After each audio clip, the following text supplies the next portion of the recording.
Magandang tanghali po mga kaibon. Golden topic po ulit tayo o usapang ibon. Bali dito mga kaibon, meron po tayong tatlong ibon.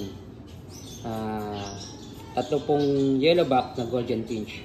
Bali dito po mga kaibon, kung mapapansin nyo, dalawa na lalaki po ito na magkaiba ang kanilang kulay ng dibdib.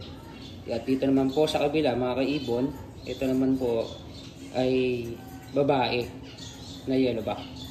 So ang pag-uusapan po natin mga kaibon, ito po ay madalas na kinalilituhan ng karamihan.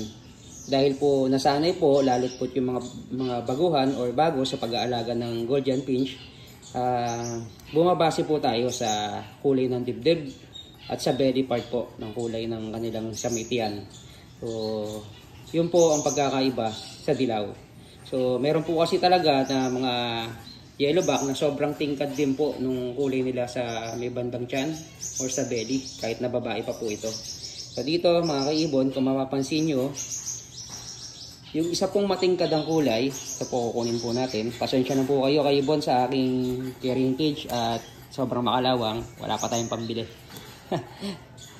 Ito mga kaibon, so, ang kulay po ng dibdib niya ay purple breast. So, sobrang tingkad po nung kulay niya sa may bandang tiyan.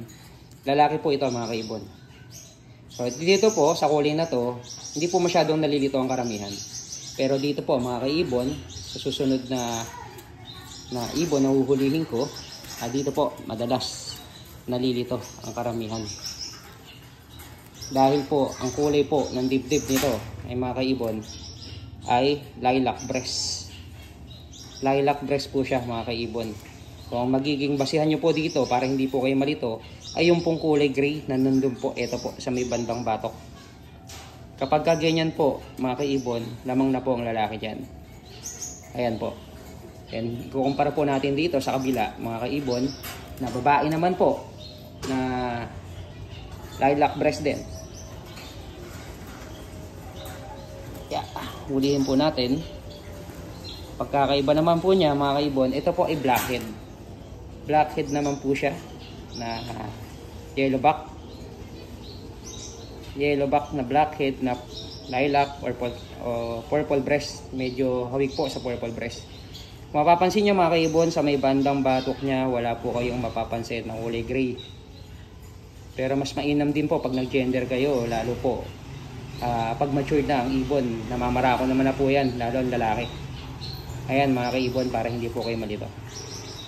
So, dyan mga kaibon, dyan po ako nakaka-encounter madalas na nalilito pagdating sa pag-gender sa dilaw.